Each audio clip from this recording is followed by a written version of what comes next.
The month of August can be like pretty bipolar.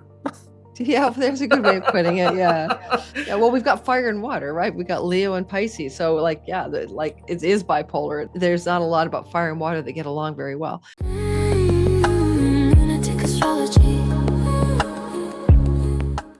Welcome to Lunatic Astrology. And in today's video, Astrologer Donny Lim is joining me. We're talking about the world events of the eclipses of August of 2026. Yes, total solar eclipse in Leo in a way we haven't seen for decades. And Donnie's going to give us all the lowdown of what we need to know today. Let's let Donnie into our Zoom room. All right. Welcome, Donnie, back to Lunatic Astrology as you're late at night and I'm really early in the morning. So here we are together again across time zones to talk astrology and August of 2026. I just wanted to say, how are you doing? And what are you up to lately before we dive into the portal of eclipses? Well, I mean, I did attend my much younger half brother's wedding. It's a church wedding, by the way. And after that, it's like a small reception. And it's really interesting to actually find out how people actually see what I do as a profession. Basically, I outed myself to people at the church. I just told people, look, I'm just here for the buffet. Now cut me loose with your judgments. Yeah. So, well, and this is an Orthodox Christian church, you said, right? Pretty much. And I think that in the context of Singapore as well, as like it's even more judgy. But then I just like take things in my stride. It's like this is my vocational profession that I've stepped into willingly. Went through a whole lots of like ups and downs and being casted aside, very chironic in my journey. And yeah, still standing here and doing what I love to do, most importantly. So Well, I think screw them. yeah, screw them. I think the professional acceptance of astrology as a profession is becoming mainstream, right? And like, clients over the years, doctors, lawyers, you know what I mean? Like normal people doing normal jobs. I mean, like, I say doctors and lawyers, but what I mean is kind of like you would think these are left brainers, but I have had engineers and scientists, and there's a huge acceptance in our collective of the astrological tool that it is. It's a tool for like mapping time and making pattern recognition. Yes. And as I always say, psycho repetition, which is a useful tool. And you don't have to Hmm. explain how it works. You just have to say, well, Nope, it I works. didn't. Yes, exactly. And by the way, I mean, it depends on which church you're in. Like if it was a Bible thumping Southern Baptist, you might be considered demonic. But at this point, we're going to just trust that the astrology community and the growing awareness in the collective that astrology is just simply a powerful tool. It doesn't Yeah. have to be cast in the light of the forces of darkness or anything like that. So I today we have, yeah, mean, go ahead. I just kind of said a few sentences and just kind of said that, every day's Halloween for me. So it's great. And I'm in my little witchy self and I'm doing what I do best. And it's like 11th of July when it happened and it was so surreal. And I just know that, oh, okay. So in 1 week's time, we've got the Barbault basket or cradle. So it's like, this will be interesting how this pans out. Well, exactly, exactly. And a prophet is never welcome in his hometown, that old expression, right? So it's very true that you'll find your people outside of your, tighter social and familial community. And that's very true for most astrologers as well. So Strangely. many synchronicities though, because there's an estate right beside the church, and the estate is called on Terrace. Oh And gosh. that day itself, funnily enough, Transit Mars is opposing Antares from Aldebaran. I just looked out of the car. I was like, okay, omens, omens, omens. Omens and omens everywhere. Uh, I have been enjoying them myself. They're picking up.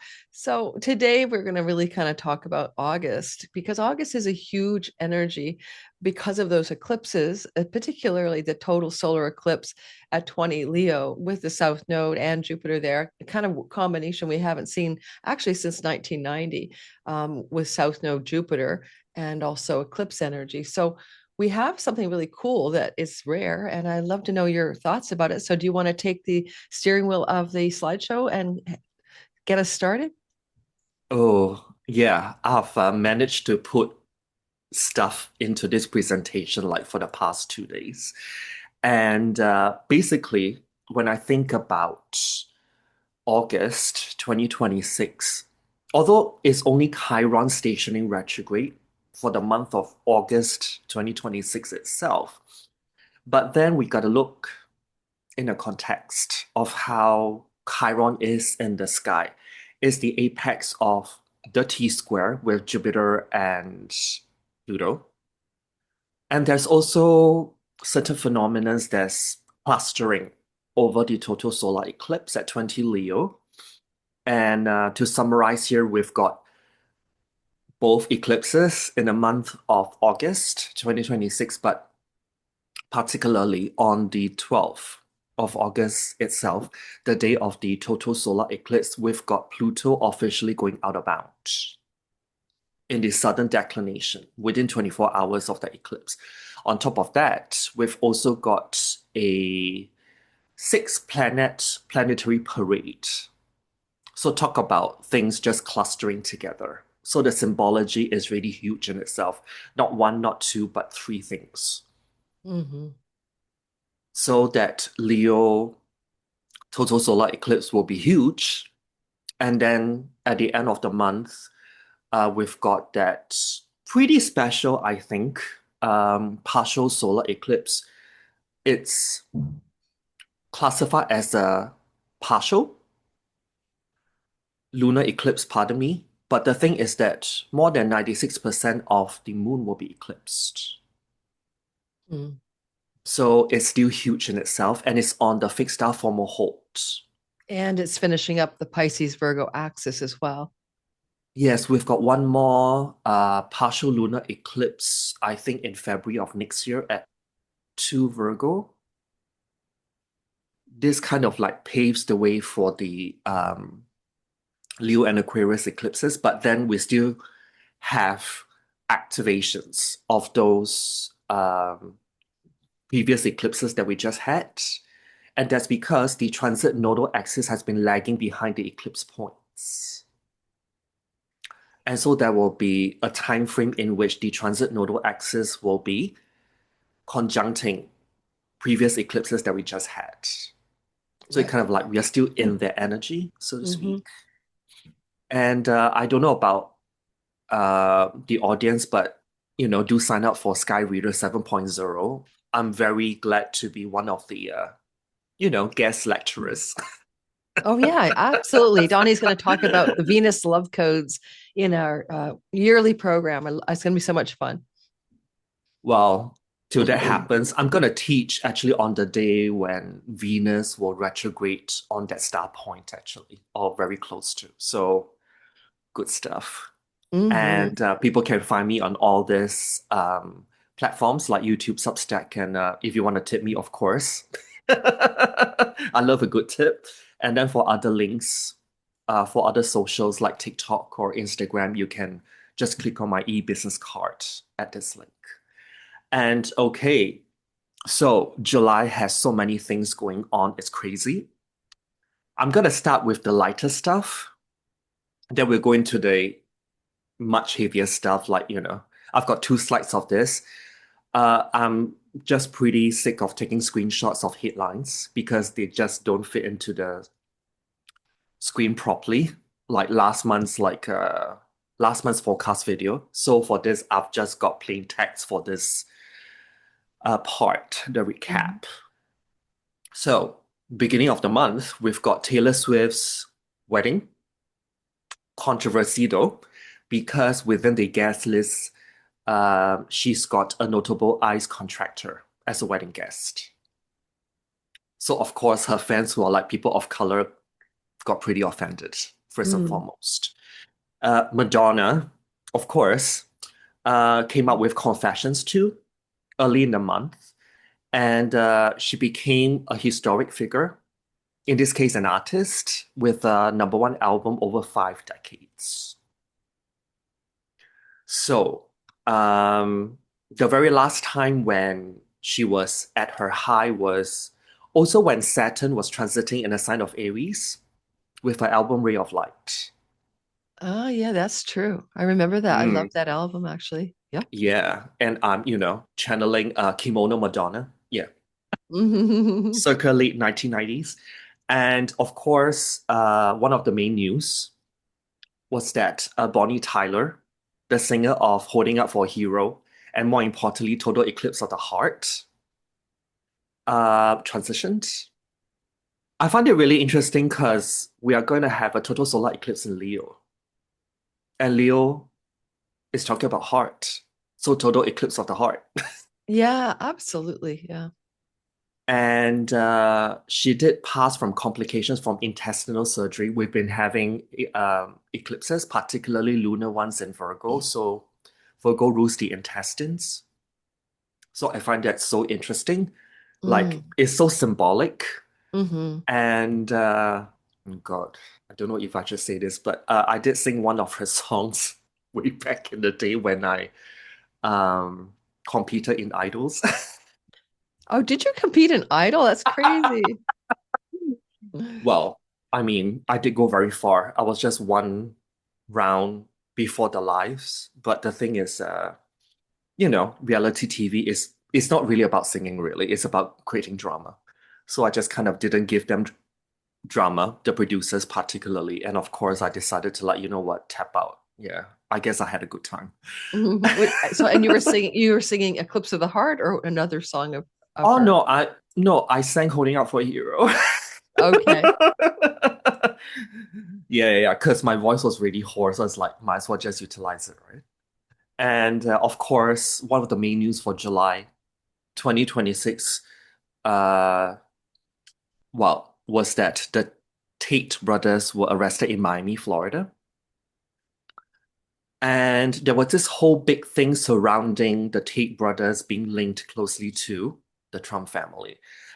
Particularly, Barron Trump got called up, and investigations are still ongoing pertaining their ties, as in Andrew Tate and Barron Trump. And when I looked at Barron Trump's chart, I find it so interesting because he's got North Node at 4 to 5 Aries. That's where Neptune is right now. Hmm. And then his natal Saturn is at 4 to 5 Leo, where Jupiter was transiting. Wow. And also, if I remember correctly, I think he's a Pisces rising. Is he? That's my memory of his chart because I know he's a 29 Pisces sun. oh, I thought it was a rising too. Maybe as his son in the first house, because I was always Could be. thinking, wow, this kid is like got a Piscean identity. I think it is, and we've had of course, the Virgo and the Pisces eclipse cycle that is also turbulent for him as well. If I'm not wrong, his ascendant is in the middle of Pisces. Yeah, so you're probably correct. Yeah, And yeah. one of the total blood moon eclipses landed directly on top of his ascendant. And also the 2024 to 2026 Mars and Saturn conjunction, it did end up on his ascendant as well. Yeah, yeah. He's in a So turbulent time for sure. so definitely he's in the spotlight, but of course, by taking dating advice from Andrew Tate. Yep. And there's all these connections regarding Paolo Zampoli and also Paul Ingracia. So what I'm trying to say is that the Trump administration did try to put their brakes on the extradition of the Tate brothers back to the UK for trial. Yeah, that's like in one sentence. And JD Vance is still following the Tate brothers account on X or Twitter. And this is despite Andrew Tate himself openly admitting that, he's being a pimp and how the steps he used to uh, lock his victims, female victims in, Hmm. by keeping their passports and pushing them to earn money and pimping them out, basically. Uh, Also, on another note, around the middle of July 2026, when there's a new moon on Trump's natal Venus and Saturn, there's a long-time SA survivor of Trump, which is E. Jean Carroll. She collected more than 5 million from him. And that's 3 years after a jury that found him liable. of SAN defamation. Wow, that news story kind of went under the radar, didn't it? I didn't know about that one. So I'll let people kind of look at there's all these things going on pertaining to the Trump family and their ties to shady people that surrounds them. So I'll leave it to the audience to kind of gauge how to move forward with how they think of how the country is being run and who is running it. Mm-hmm, mm-hmm. Also, the US and Israel military merging, it's already passed by the US House of Representatives in the form of a bill. Now it's up to the Senate to decide. And I kind of know where this is all going, but you know, I've just put here that the Greater Israel Project is well on its way. On another note, closer to home, that's Bali, Indonesia. Um, Two Dutch nationals, they organized I think it's called a silent run or something. They've got headphones on and they're like running and, make merry, but they only included non-Indonesians. Oh, And there's so much backlash. Like once you register for the run with the headphones on and you identify yourself as a Balinese or Indonesian, they auto exclude you. wow. So they're still doing this in 2026, guys. And these two Dutch nationals who hit an entourage Bali, they've before they can even be investigated. Well, by the way, they are also blacklisted from Indonesia.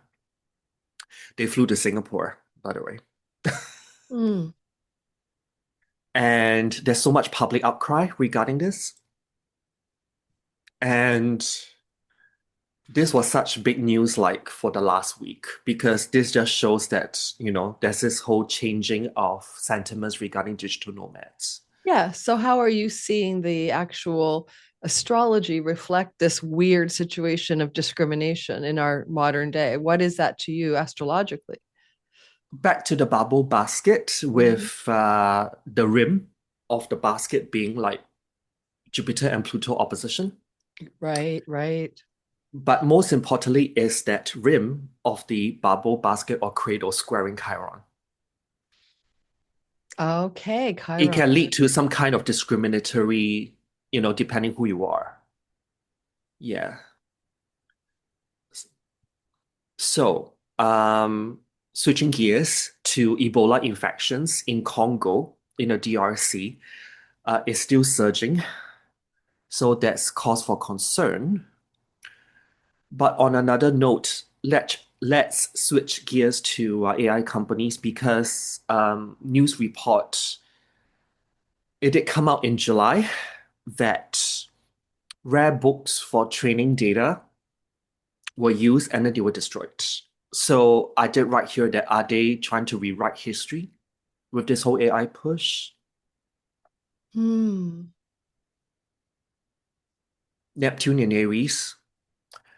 There's also this whole thing surrounding both malefics at the base of the bubble basket or cradle. So, Mars and Mars Saturn. is with Uranus in Gemini, one part Mhm. of the base, and then we've got Saturn, the other malefic, with Neptune at the base of the bubble basket. I think this is like a cause for concern. Very little astrologers are talking about that. But of course, the emphasis is on Chiron squaring the rim of the cradle or basket. And also, Anthropic, another AI company, they are being made to pay 1.5 billion to authors and publishers for stealing their books. Yeah, I wonder about that. The fact that the Barbault basket not only has malefics at the bottom, But it also has an opposition between Pluto and Jupiter, which is not easy or friendly energy either. And I've seen it playing out in people's charts around me, let alone the world stage. And as for that Ebola story, back in Jupiter's transit through Leo in 2014, we had the big world panic over Ebola. That was a huge thing back then. And Jupiter's back in Leo. And you think about like why, but I mean, Ebola is a illness that has to do with your blood, right? So like it's a kind of like you're bleeding everywhere, your organs are bleeding, and cardio and heart and lion and Leo. But it's just interesting that here we are like in that cycle of Jupiter's transit through the sign of Leo, and Ebola is flaring again as a topic. You can't make this stuff up. And by the way, this thought just came into my mind because I've written it on my Substack. Mm-hmm. With the last transit Venus star point coming up in October of 2026, that will bring us to 2030. The whole unfoldment takes 4 years. The last one is Scorpio at 0 degrees, you mean? Yes. Yeah. Yes, Yeah. pardon me. And so Chiron will be opposing it from Taurus.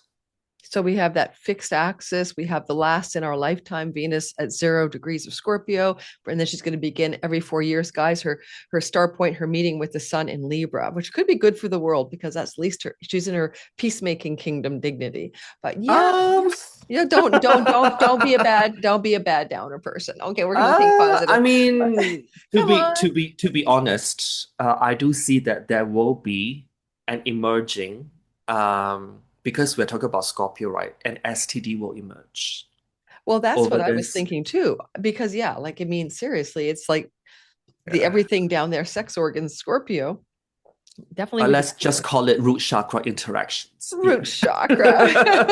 Okay, root chakra. It's a root. Yeah, well, Chiron, medical stuff, root chakra, Venus. Yeah, why not? Like, unfortunately, you never know. You never know. I do see that thing that will start later this year go well into the 2030s until the transit Venus star point hit the fixed star Arcturus and Speaker, Mm-hmm. which means it will still be around for like 10-ish years. Put that way. Well, there are a lot of old diseases for us, from the sexual encounter stuff that are now becoming non-treatable with antibiotics, right? So Hmm. there is just simply it could be a new super strain of an old one rather than a brand new disease, but we'll see what happens. Right. And on another note, the whole Iran thing just got more entangled. This time, Ukraine did attack Iran at the Caspian Sea in a form of a strike, and this kind of intertwine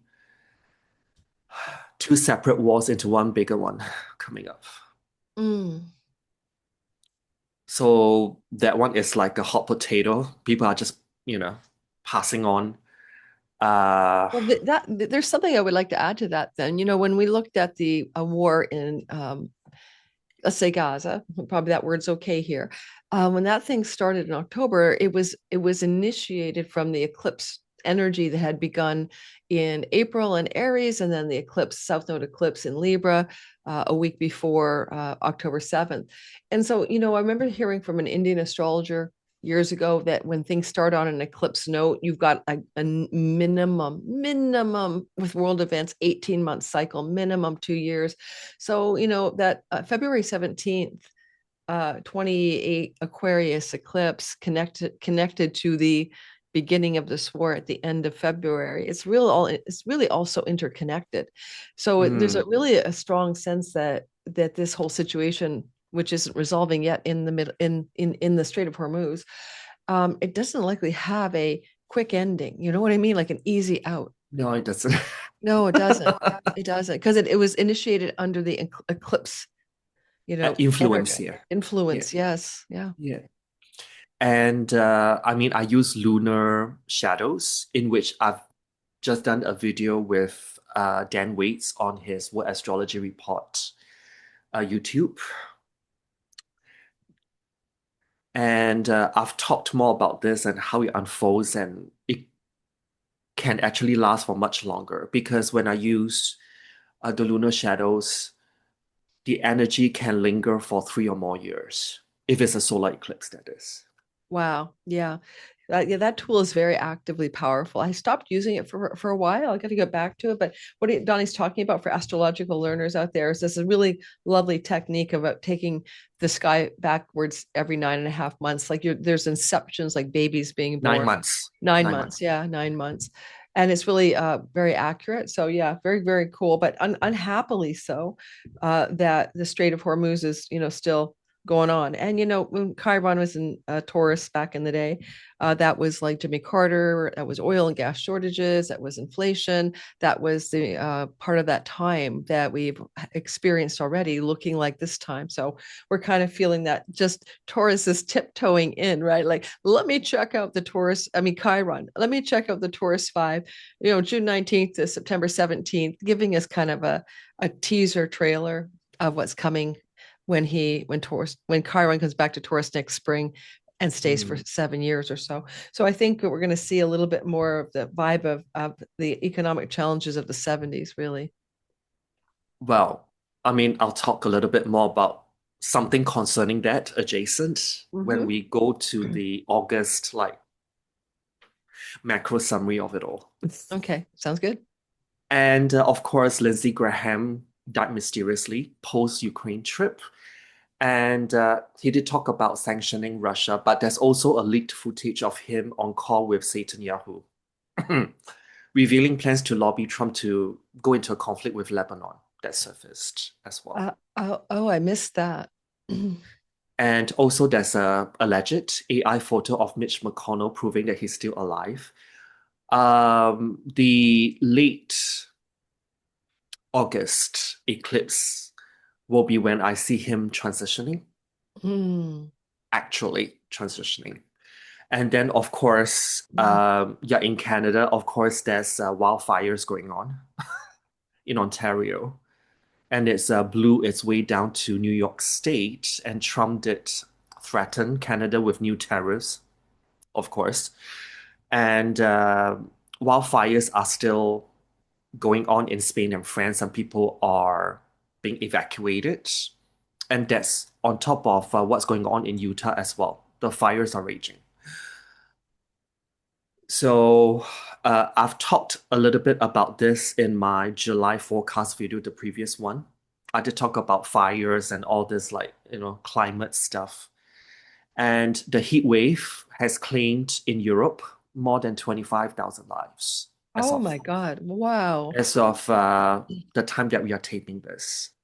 So, astrologically, are we talking about the Leo Jupiter? Are we talking about the fallen Saturn in Aries? I mean, what's the correlation that really is causal or not Back to the causal? basket, really. Back to the cradle. The Yeah. basket, that basket that we also love for a splendid relaunch of civilization. Okay, first we burn it down, then we build it up. Okay, got it. Well, and also today, I think just earlier today, we just had a magnitude 7.1 earthquake in southern Japan that's devastating because it happened in very densely populated areas. Oh goodness. Yeah. The earth is shaking. I mean, she's not very happy, it seems these days.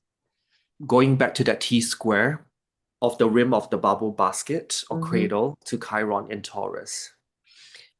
Wow. It goes to show you that Chiron really has some weight in our algorithmic matrix code of reality, like that the T square with a centaur body has a huge impact on Taurus, which is things to do with the earth.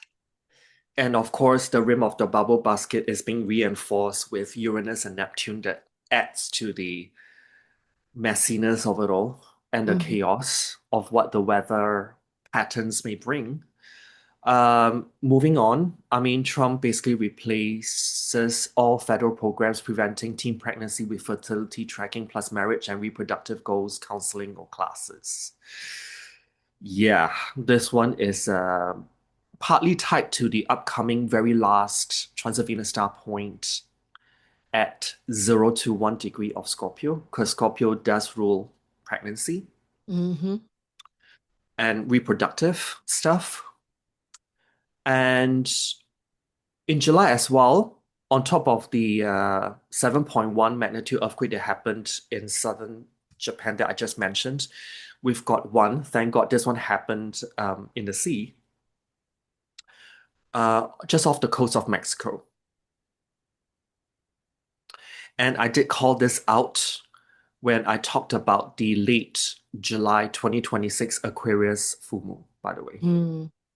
There's something going on with Mexico and this happened. Thank God it's in the sea. Okay.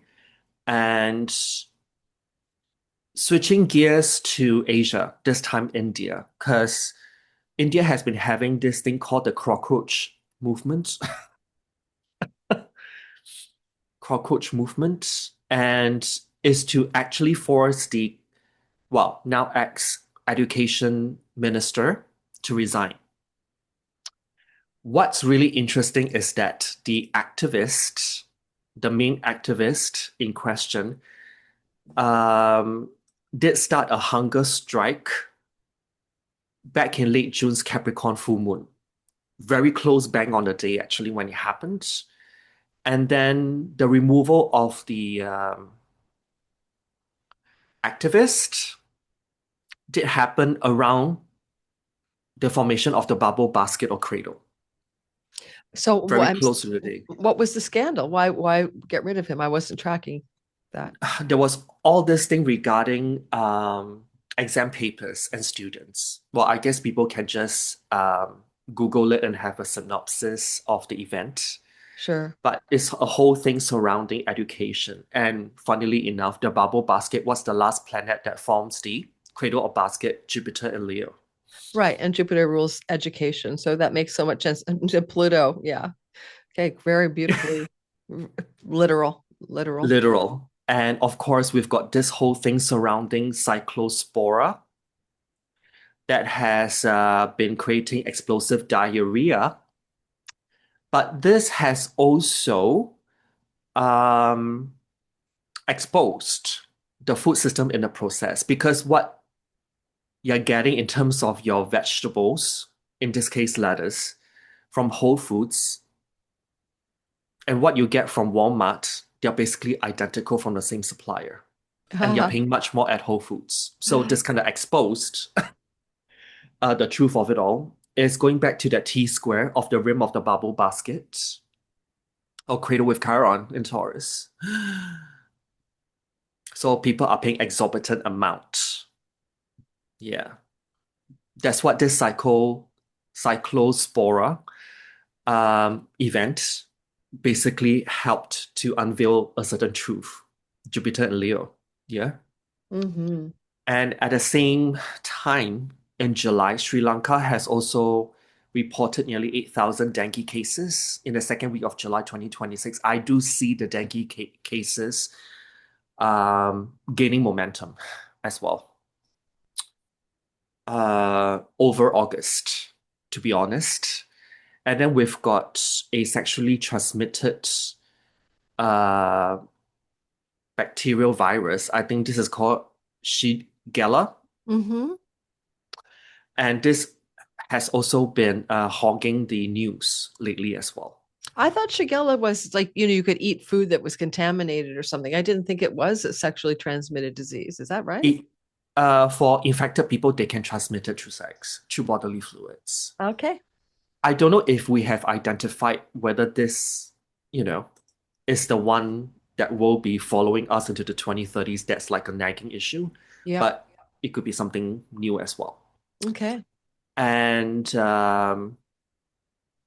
several international carriers have extended their flight suspensions of route bypasses for Middle East destinations. So this includes like Singapore Airlines, British Airways, Air Canada as well, Air Baltic and Cathay Pacific, etc., etc., etc. So it seems that from now to October 2026, when Venus and Mercury goes retrograde in Scorpio, Scorpio rules Islam, coincidentally, or should I say non-coincidentally. You need to fly Middle East Airlines to get there. Wow. So I've called this out as well in my July 2026 forecast video in my very last slide, just the last few sentences. So there's like a no-fly zone being marked out. So international carriers are avoiding the Middle East and flying there. And in July, Um, there's an extended Mercury-Saturn cardinal square because Mercury stations direct, but Saturn is slowing down to station retrograde. So this created like an extended square between these two planets. And there's this global momentum to control what the youth can access social media for. Some countries limit to below 18. There's some restrictions, and then there's some that's like below 16, and then there's some that's below 15. Yeah, yeah, that's and the youth being Mercury, right? Saturn being control and restriction. But I'm surprised that that's even going to work. You're not going to take away from kids the thing that they already have. It's good luck taking away the candy out of your kid's hand. You know what I mean? I, When they've already been eating the candy, like a real life situation on these rules is going to be really tough to enforce. I don't know how that's going to work exactly. I know that certain sites have to have proof of age maybe, but it's just like, whoa, yeah, I don't know, it's going to be a difficult thing to control.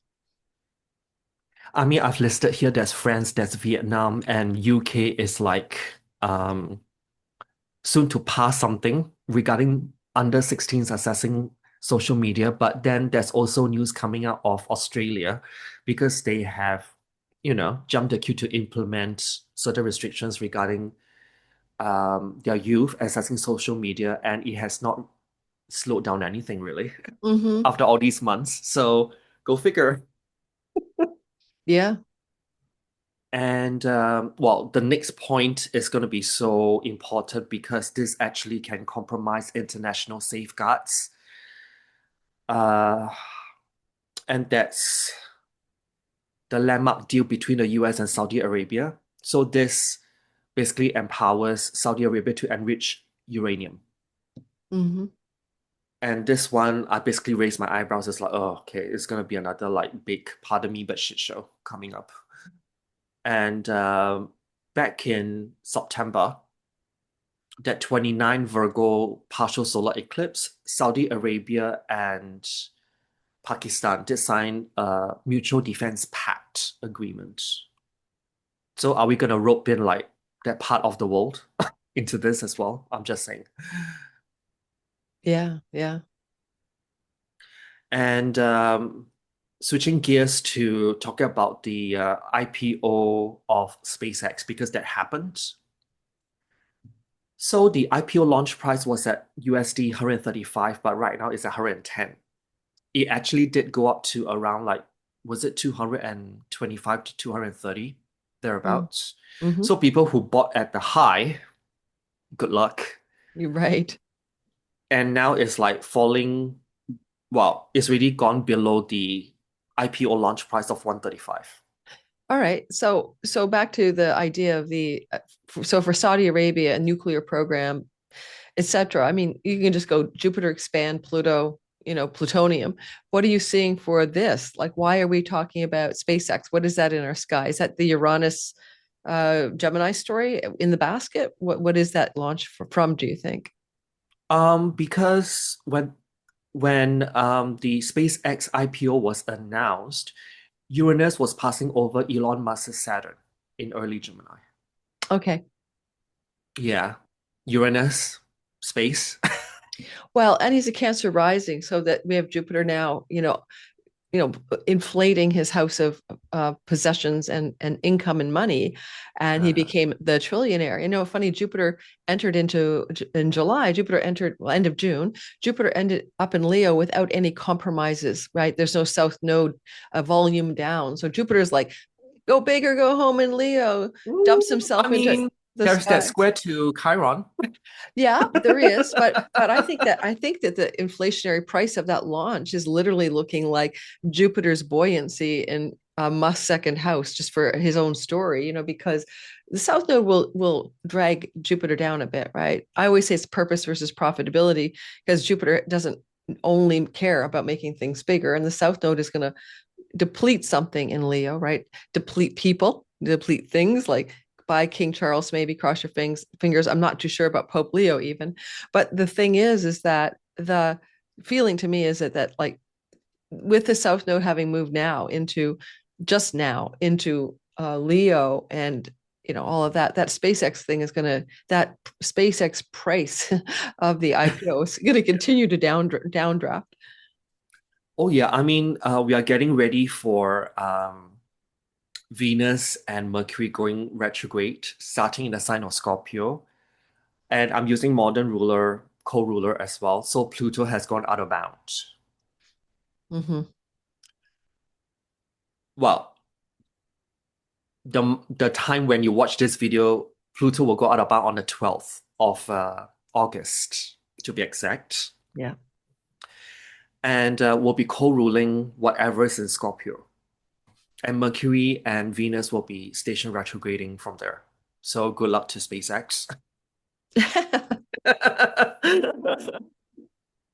And on another note, I just want to highlight a thing about early Leo degrees because back when uh it happened on 23rd of July of last year, that's when Trump signed an executive order that accelerated the building of data centers. And Jupiter did pass that point, the first few degrees of Leo, Mm-hmm. as the last planet that formed the bubble basket or cradle. And now there's so much pushback that Well, Jupiter has yeah, passed early Leo with a degrees. square to Chiron, of course. Yeah, in Mm. the sign of like the things that are in the earth. So, Earth. Well, yeah, absolutely. I mean, as soon as Chiron entered into Taurus, I was waiting for data center pushback at a big level. Yeah. And of course, I got a shout out to Erin Brockovich for tracking the data centers. But what's coming up is that I do see NDAs being signed between local politicians and also companies to build data centers. So this will fly under the radar. It will be harder to track Mm-hmm. as time goes on. They try to go stealth, but nothing goes unnoticed, really. Mm-hmm. So I just want to tell people that. And so let's move on to August. Um, First and foremost, I did mention that there's three things going on 12th of August 2026, transit Pluto goes out of bounds officially, and that's until December, second week of December, I think, of 2026. And we just have to relook at this period last year when there's so many uprisings, revolutions going on with the youth. And Pluto will continue to go out of bounds until 2035. 2030 onwards, Uranus, in which the uh, which is the modern ruler of Aquarius, will also go out of bound. So this adds to the Plutonian 2030 to 2035 energies. Mm-hmm.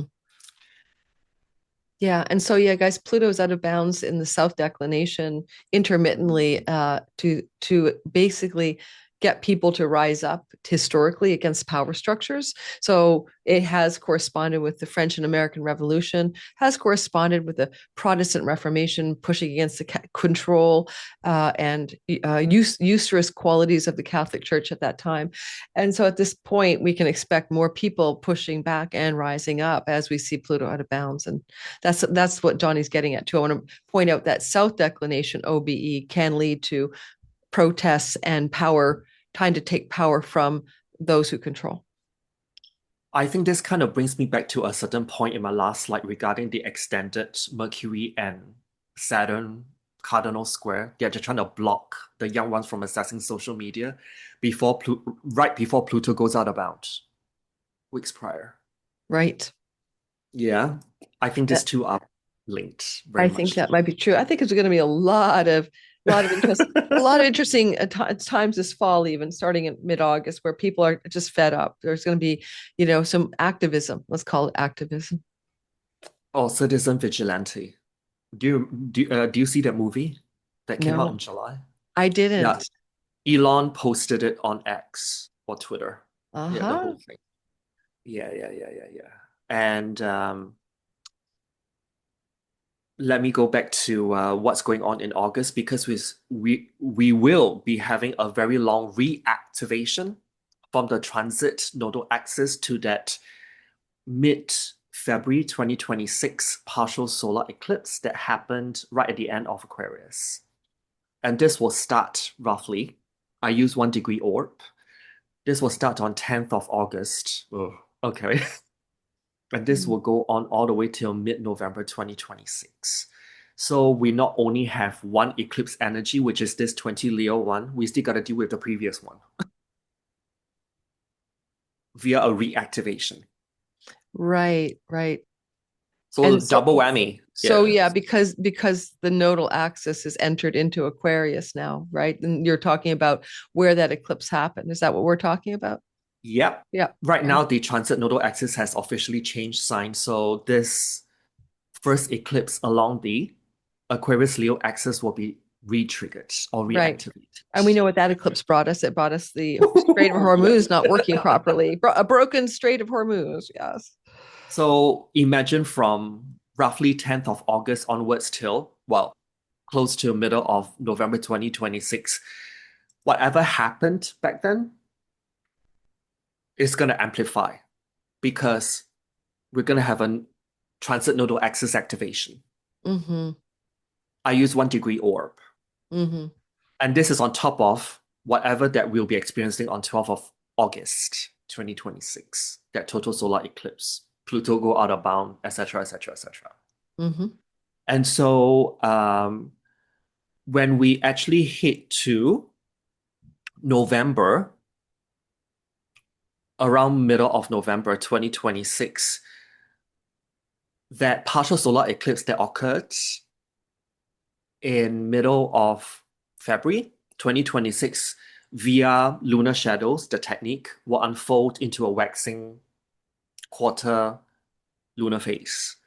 So I've just kind of cut and paste the main themes that I have written way back with you Mm-hmm. for January, February of this year.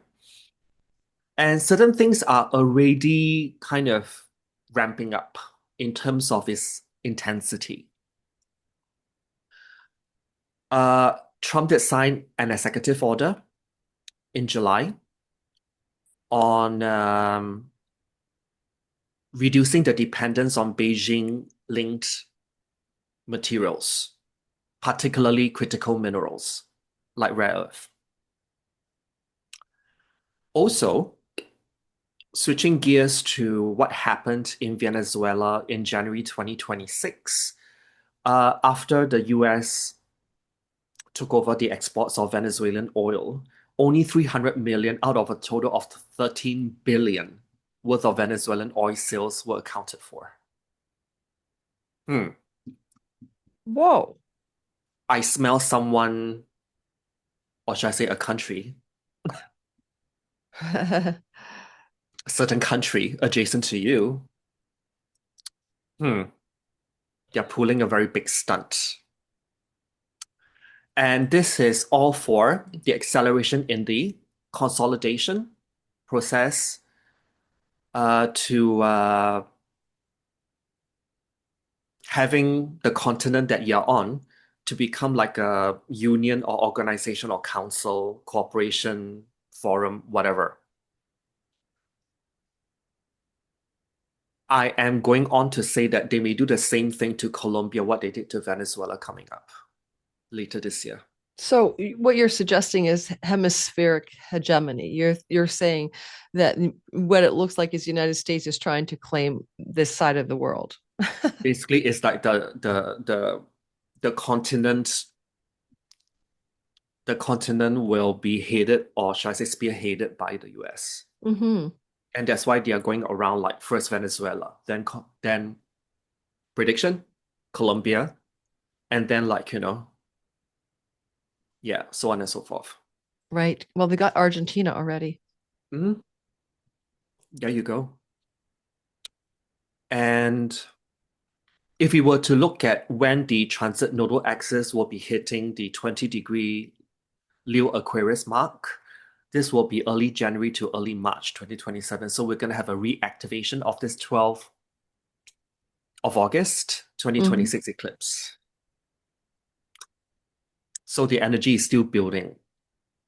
The eclipse itself is far from being done because it's a total solar eclipse. Yeah. The energy of this solar eclipse will last for 3 or more years. By the Well, way, it is. It's a total eclipse of the heart. It's a total eclipse. But when I was looking at the history of the Leo eclipses, they were predominantly lunar eclipses through many different 18-year cycles. And then you try to poke around and find some decent solar eclipses like August of 2008 at 10 Leo. You know what I mean? There or August 20th of 1971 at 27 Leo.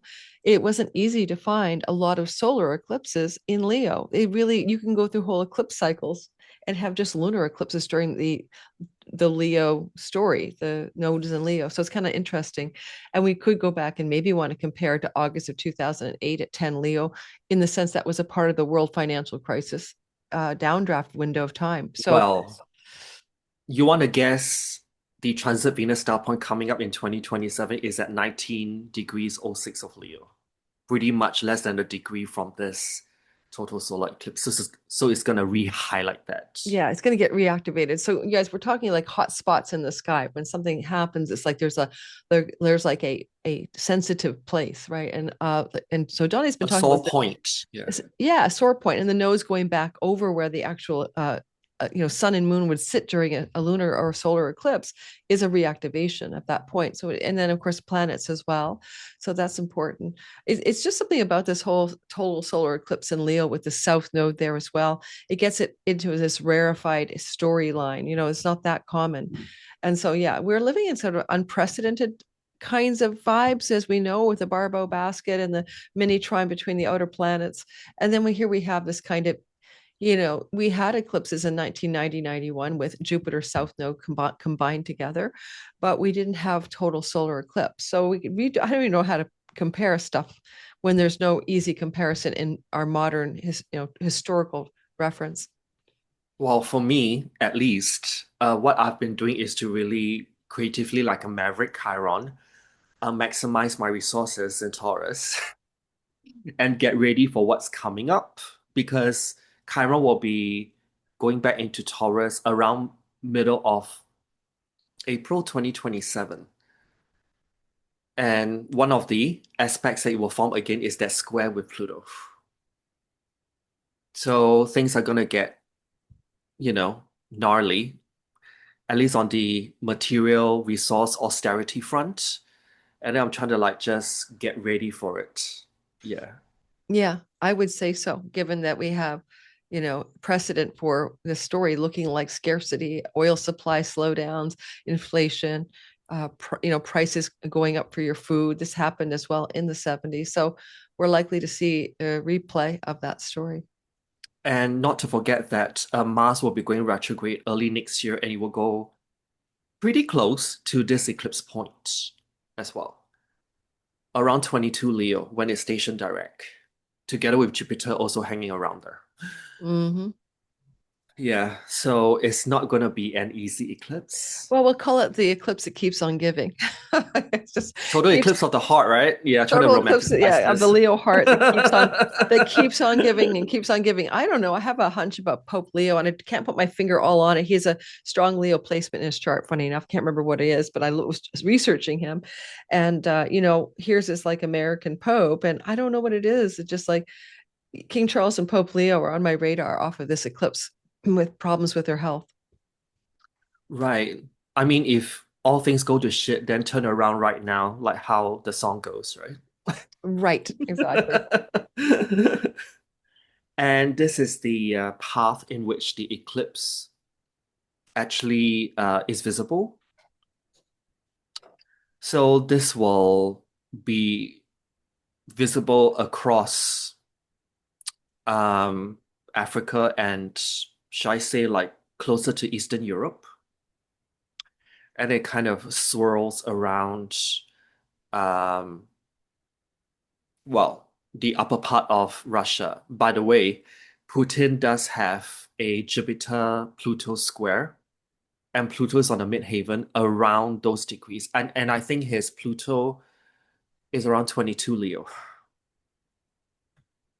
as well on this midheaven, Yeah. squaring Jupiter at close to 20 Taurus, I think. And then the current leader of China, he's also got Pluto around 21, 22 Leo. Just saying. Yeah. There's a generation there. Yeah. And then they'll be activated, their charts. And if we actually look at the total solar eclipse for this one, for this, I've consulted the book of Bernadette Brady. And I just want to say that if you look online, this eclipse that's going to occur on 12th of August will be labeled as Saros Cycle 126, but in her book is labeled differently as 10 South. Okay, I just want to lay this out before people start dragging me. Hmm. And there's all these things surrounding breaking out of a very negative situation where no hope can be seen to a more positive space, fingers crossed, with Mars and Jupiter on the south node hanging around this eclipse point, pointing to potentially more positive space containing more than one option. This may suddenly help to clear worries.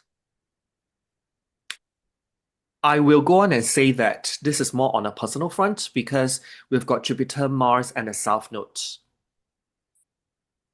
hanging around those degrees for quite some time. Well, she does itemize, again, the years where that Saros cycle was in activation, like 72, 1990, 2008, etc. Yeah, this So, one. Yeah. yeah. And we can go back and we can look at our personal stories in those years, right? Rather than think about the world stories.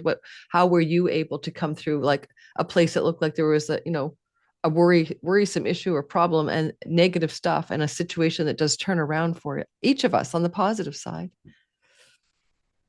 And because this particular total solar eclipse is linked with Pluto down to the day going out of bound, and there's a six planet parade, planetary parade also happening in the sky. Mm-hmm. And Pluto does co-rule the sign of Scorpio, which is Islamic places or Islamic majority places. I've Hmm. been looking at what's been going on, and th that blue and white state may actually be triggered because they do have natal sun at 23 Taurus to accelerate in their attacks pertaining to Egypt and Syria, Syria particularly, because this total solar eclipse also activates Syria's natal Mars and Jupiter as well. So some territories might get seized. Yeah, I was talking about that in my Eclipse Portal video that comes out before this one and a few days before, and I was like, why are these Egyptian asteroids here on this time frame of August eclipse energy? It's the asteroid Sphinx, it's the asteroid Isis. And I said, well, maybe I actually said maybe there's going to be some event with that blue and white country in Egypt in the wake of this eclipse. State, not country, state. Did I say country? Yep. Okay. Yeah, Mercury is still in shadow, guys. Got it. And also, I mentioned earlier that Putin's alleged NATO midhaven, it does conjunct Pluto in Leo, and both are squaring Jupiter at around 20 Taurus. So his chart is going to be lit up as well on top of the current leader of China. I do see that UK and Poland via NATO, because NATO's chart is also being lit up by this 20 Leo eclipse, that they may try to start something with Russia. Hmm. as well. Well, I mean, Scorpio rising, Vladimir Putin is also getting Star Point activated as well. So a lot going on there. He just came out and did a speech. I don't know where I saw it, talking was in translation. I think maybe was he talking Russian? I don't know. It just came out a few days ago, and it was we're recording at the end of July, guys, and it was like where he was trying to warn the American people that they were being controlled by the rich elites and power brokers, and they should take their power back. My God. Yeah. And by the way, pardon from the wiggity wag spacing. I tried my best to put this together. But this eclipse is surrounding, leadership, national identity, visibility, and competing narratives. Okay. So, like what you just mentioned, right? What Putin did, his translated speech means. So, going back to this total solar eclipse, the main aspects to the eclipse point at 20 Leo will be a 135-degree aspect to Neptune in Aries. At the same time, the eclipse point also trines Aries and Vesta in Aries. Aries in Aries. I gotta switch it up. And this can mean things are gonna get messy. There's potential multi-front conflicts going on. Yeah, it's short. Well, yeah, last July we talked about Vesta and we were predicting more fires. And, I just said, hey, it's so literal. I mean, Vesta is a sacred flame, right? So we still have a lot of heat on that flame right now in the world. It's really sad how many fires are burning.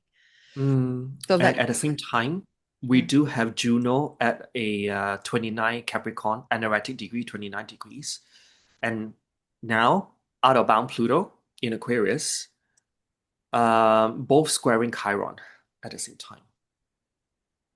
And Chiron is also forming aspects with Ceres and out of bound Mars at 0 degree Cancer. 0 degrees of the cardinal signs are the world axis points. So things are gonna be a bit gnarly.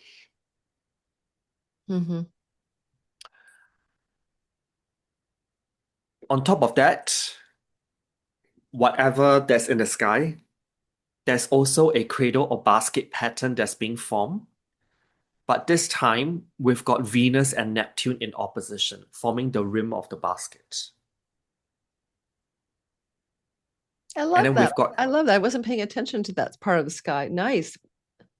and because Venus will be in Libra in August, Yes, but she will. it doesn't mean that it's great though. I'm Well, just she'll be, I think saying. it's around August 9th or so, or is it 8th? I don't know. I had it written down. But yeah, she's moving on out of Virgo. Huh. Oh no, But she's getting then, there. She's getting there July 26th. Yeah, she or this week, July 28th, whatever. She's getting into Libra, right? Yeah. Okay, so I'm going to watch this guy. So you're saying watch for the basket that Venus is creating with Neptune. yes, and then there's the rim of the basket, and then we gotta note the base of the basket, which is that Uranus and Mercury forming a sextile. This forms like that basket. Yeah. Hmm. And So just to stop for a second, since we're on yeah, the Venus Neptune basket across the Libra Aries axis, do you have maybe it's in your slideshow, you're just supposed to tell me, but to you, this new rim of this new basket, and now I'm thinking of a basketball hoop, tell me what you think this is going to feel like to have that energy playing out for the collective. Neptune technically is retrograde, so he can be less obfuscating, I find, less likely to hide stuff than you would imagine. But what are you getting out with mhm. that? Because Venus in Libra can be contracts, right? Negotiations. When it's Mm-hmm. opposite Neptune in Aries retrograde, things can go pretty stealth, put it that way. So I got to look at what is the base of this cradle or basket. There is that Mercury in Leo, sextiling Uranus in Gemini, back to data centers again. secret contracts for data centers. Okay. Mm. Or secret diplomacy and back channels too. I mean, because Iran has its sun in Aries and it's rising in Leo based on the 79 chart. So there may be some, it doesn't have to be the West is back channeling and dealing, it could be China with Iran. But I'm just sort of saying there is something there about the diplomacy for sure in Libra, as well as economic deals. Yeah. Yeah, and that Neptune is ruled by that Mars at zero Cancer, right on the world axis, 0 degree of the cardinal sign. So it's a very potent Neptune, Mm-hmm. to be honest. And it's with Ceres, like Ceres in Cancer conjunct Mars is like environmental damage and environmental destruction. Mm-hmm. And yeah, I just put here like the film Citizen Vigilante much. So perhaps there's volunteers helping out Erin Brockovich to track the data centers, what's going on, and really feedback to her, hopefully, to keep this going because she's doing outstanding work. Yeah, she's been posting a lot on Substack and also other social media platforms. Yeah, that's Yeah. wonderful. Good for her. And born to be an activist. Yes. And so I did write here that, like NDAs, because it's that Venus and Neptune opposition. So NDAs may be signed in order for data centers to pop up even more. It's almost like, you know what the situation is like now? You know what's that game Whack-A-Mole? Oh my God, I was going to say whack-a-mole. I was just literally, we must have had telepathy in this moment. I was thinking, oh, it's just like whack-a-mole. Yeah, Whack-A-Mole. Yeah. Whack-a-mole, And yeah. so it's like they're springing up like crazy. And this is in contrast to what your other podcast guest has mentioned. You know that the tech oligarchs or overlords, they won't be, redistributing their wealth to the people. Yeah, I know. People were really angry that he even thought that was possible. Everyone is entitled to their opinion that there's going to be a redistribution of wealth by the tech overlords in No charge of the homelessness. AI. I'm like, where's that utopia again? Since when does this look normal? But you never know. I entertain all opinions. I let people speak their own version of reality. Yeah, so I just wrote here like the film title Citizen Vigilante much. Right. So people would just have to step up. I think this Leo eclipse, like how Bonnie Tyler has sung Holding Out for a Hero, hopefully the hero shows up more than one. And hero wears different capes, right? So Mm-hmm. yeah. And I got to look at what's the Sabian symbol for 21 Leo. And it's about intoxicated chickens dizzily flap their wings trying to fly. How weird, actually, when I think about it, because uh, there's this feeling of stuckness that I do see. That's a pretty cool symbol. I hadn't gone ahead and done the research on that one yet. All right. So a chicken is bad enough without intoxication. Oh my God. Mm-hmm. And probably we are intoxicated with all the sounds and hummings that the data centers are giving out. I'm just saying, Mm-hmm. in the background. And that's on top of like non-drinkable water. There's actually clips of people whose lives are being ruined, really, from the inside out. No drinking water and uh well, on top of the noise pollution and all the bees are gone as well. Oh, All the when the data centers are humming, you mean? Yeah, and bees are so important in our ecosystem to keep things going. And when the bees disappear, just saying, you know. Well, that's not good. We need those bees. We do need them. But then you've got, Ceres and outbound Mars at zero Cancer, like on the world axis, ruling that Neptune over this eclipse. And soon Venus, when Venus enters Scorpio. So,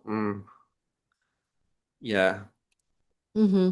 I'm just trying to be realistic, guys. Yeah, you don't do a lot of super woo on the world astrology, that's for sure. I mean, that's why, some people will be gearing towards your other videos. And then this video is only for the brave Hardcore. hearts. The hardcore people. Yeah, I'm still thinking about the intoxicated chickens. I haven't got my mind off of that one because it can't really fly, right? So what things will not take off that we intend to have But you know take? what? This also tells me whatever that they're doing with the data centers popping up, objectives wise, they may not get 100%, but they may actually get 70, 75%. That's the feeling I'm getting. Mm-hmm. So setting up that digital prison for all of us as well. On top of the cars are gonna be fitted with kill switches coming up, those new cars, and that's why people are boycotting getting new cars altogether. Yeah, remind me of the kill switch. Is that like if the card interprets you as doing something dangerous, it will You just know, stop? like I not on the road, or but this can also be deeper surveillance. Just saying. Right, of course. Just saying. Well, it's like And all that facial recognition software yep. that we've been using. You can program a drone to target your face and goodbye you. In other words, all the things we have to do to go to the United States today, you have to be scanned facially now. You are now in a database and you are literally easily a target for Mhm. you know, being easily unalive, basically. And not to Mhm. be dark, guys, but let's be serious, right? That's exactly what that 1984, George Orwell. Yeah. is. Very Orwellian surveillance, state control, social credit, maybe. Where we are moving into that, but I'm actually Donnie. I know it sounds like Pollyanna, but I do think I'm more hopeful than not. I don't know if it's a Pluto out of bounds for in the South declination for the last time in a foreseeable historical future, because we can't find it happening again because it's like Pluto's sine wave is flatlining. So even though it looks so dark, and even the eclipse energy ties into the idea of the Saros cycle, where there's a sort of a happy ending in a face of a darker experience. I am optimistic still. Oh, I mean, don't get me wrong. When I see the early 2030s, particularly when Saturn and Uranus conjunct at the end of Gemini in 2032 onwards, I see things kind of calming down. But till then, it's gonna be kind of, the Wild Wild West of it all. Yeah, Yeah. because the Saturn Uranus synodic cycle in the sky is the only one that's still waning instead of waxing. The rest have started a new cycle already. Yes, closing out the cycle. Yeah, with Mm, Saturn, Uranus. I hear you. Good point. yep. And Saturn and Uranus both co-rule Aquarius where Pluto is. So Hmm. things are gonna get a bit well, and Pluto's going out of bound till 2035 for every year intermittently from it's gonna get longer and longer, guys. Yeah. Last year is the first time it went out of bound, and we've got a whole lot of things that happened. Yeah, it started last end of August last year. So, and Mm, it for it some till sometime in November. But yeah, this is going to keep returning like a pulse, like the heartbeat of something that's trying to happen. And then Pluto kind of literally just flatlines. So then there's something about going forward, no more north or south declination polarity. And it's almost like that guy who wrote the book about the demotion of Pluto. You know what I mean? Like, oh, it's a right. dwarf planet. It's going to lose its it can't get it up anymore after a few more years. And I'm like, okay, that could be a good thing. Let's see if it happens. And I've also used Uranian astrology to see what's going on as the last part to analyze what does this eclipse basically tell us. And it's broadly classified into a few points: control over public narratives, greater emphasis on governance of information, and building public trust, because there's a total lack of that.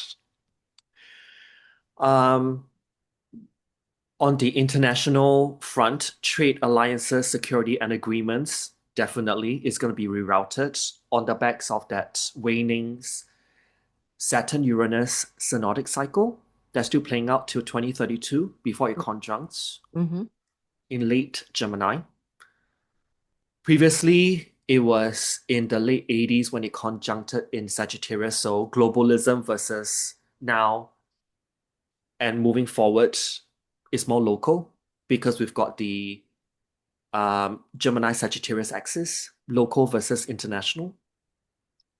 And economic and supply chain systems, yeah, it's gonna be under a massive stress. as well. And it's typical of Pluto and Aquarius in historical reference that people form microeconomies within broader economic structures. So, for example, in the era of kingdoms in Europe, in Pluto and Aquarius times, there is evidence of microeconomies forming even across boundaries of countries to patch together Mm. sustainability, underneath a bigger umbrella of, say, a monarchy. So we see that with BRICS already. BRICS is taking off and expanding since Pluto went into Aquarius. So those are new economic alliances, but also the idea of being in your more local, you know, kind of connection to your city, your town, your province, your state, but then also maybe these weird new economies like three states banding together and creating their own little micro economic unit, or three provinces. And that's already happening here in Canada, that where provinces are aligning on mutually shared interests separate from the federal government agenda. I think also on a broader level, the EU won't be the EU that we know. And it's going to like split up into smaller bits, like what you mentioned. It's almost like parts of a quilt, right? Yes, yes, yes. That's a good analogy. And I can see that for Europe. I can even see that for what's happening in Canada already, where there's economic bargaining between provinces that they're just basically ditching the federal government, in terms of its role in that stuff. And I always laughed. I always used to think there would be the Western part of the United States that might band together, Oregon and Washington and maybe British Columbia would chime in, and that would be a micro unit. There's a lot of similarity between Oregon, Washington, and British Columbia, that swath of the Pacific coast. I mean, we just had the World Cup, right? And Spain won. I do foresee that next time, if, you know, Spain actually wins, it won't be, say, winner of World Cup Spain. It will be Iberia Republic, for example. I like that. I knew it. I actually called that one. I called that one when there was 8 teams. I said it would be Spain, but I didn't call it on my channel. I waited till there was two left. I should have bet on that. But yeah, I can see what you're saying, and also people are missing. So I think as a collective, the idea of the globalist perspective, and the whole international global agenda that we all sort of globalize, basically, everything from economics to our identities being globalized. It is kind of very, just not to get in a lecture here, sorry guys, but there's this thing about we came from small kinfolk group alliances as hunter gatherers, and we are more comfortable creating micro communities based on shared religious, linguistic, cultural identities. It's just the way the human species has tribally been formed. So when we try to mash up a lot of different cultures together, and I'm not talking about anti-immigration, I'm just saying it doesn't stick very well. And nationalism is like expanded tribalism, and patriotism is an experiment. And that's to take nationalism to a new level of coherence and you know normative, homogeny, like we're all going to homogenize ourselves here. It doesn't really work. It's not working really well. So when we talk about the future of the world, I think people want to find more intimate identities within social structures. Aquarius, Pluto, transformation, death and rebirth. It's going to change. I don't think we're going to stick with like, oh, I'm a part of the economic, the EU, right? Yeah, sort of, right? Yeah, good for passports, good for I travel. mean, now that the transit nodes have moved into Aquarius and Leo, with the North Node in Aquarius, back to hippie commune days, Hmm, perhaps. Now maybe. it's going to accelerate, though. It's going to activate the eclipses. Well, nodes in Leo and Aquarius, right? The end of 2007 to the summer of 2009. And there was a lot going on then with the global economy, but there was also perhaps a disillusionment with the world financial system because one domino fell, right? The United States subprime loan scandal, housing mortgage reuse, issuing, and the domino effect was it hit the global stage as well. So I guess what I mean is I think what we learned at the end of 2007 into August of 2009, nodes were in the Leo Aquarius axis. We learned about the impact that the broader social impact, Aquarius, of structures that are so tethered together, like the Strait of Hormuz right now. We know the stuff that's not coming through there. It's not about the region, it's about the world, you know? Does that make sense? Very much so. I think now with the transit north node in Aquarius, I think we are even more pushed than ever to find our tribe, so to speak. So, as I mentioned prior, like for example, in the EU, like Spain may merge with Portugal and some other parts of what we now know as the maybe Sicily or Sardinia into what we call the Iberia Republic, and then some may be uh, broken off to be led by France, for example. Mm-hmm. Some will be led by the Germans, and then we've got Netherlands and Belgium. They are self-governing, for example, but they are being patchworked together to a bigger whole. Put it that way. Yeah. So I did say that October 2026 doesn't look too good because we've got Venus and Mercury going retrograde, starting in the sign of Scorpio. Mercury going fully retrograde in Scorpio, and only Scorpio. Venus will move back into Libra, but then they both will be co-ruled by that Pluto still out of bounds in October of 2026. So it's not so good for the markets, I do see. So from now till then, under the influence of this total solar eclipse, I don't see the markets performing well. Yeah, I In don't short. either. I don't either. Just Yeah. even Chiron's position, I don't see the markets doing well. New York Stock Exchange Sun is on Algol, you know, at the end of Taurus. There's a whole co-presence of Chiron influencing that. Yeah, it doesn't feel good to me either. And you know, it feels to me like a correction, of course, is overdue Mm. in a frothy market, little like .com, like AI bubble, .com bubble. So there is a feeling that this is a bit of a bubble. I'm not saying it's an ultimately forever bubble, but it feels like this. It feels too inflated. It feels inflated, like something's got to give. Was it later this year that Anthropic and also OpenAI is going to launch their IPOs as well? It's not going to go well. Mm. Yeah. So, okay. I know there's a lot of colors, but I've highlighted and bin them into three kinds of boxes. The ones in magenta, sorry if you're colorblind, if you're watching this. If those in magenta will be parts of the world in which the total solar eclipse in Leo, the eclipse point will be angular. And then those boxes in red will be where that Mars and Ceres at zero Cancer will be angular. And last but not least, those in blue will be where the cradle rim, which is that Venus and Neptune opposition, will be angular. So I want Okay. to, because these are the like core characteristics of this particular eclipse that's coming up. Mm-hmm. And I do want to see if there's any overlapping involved. And there's actually more than some overlapping.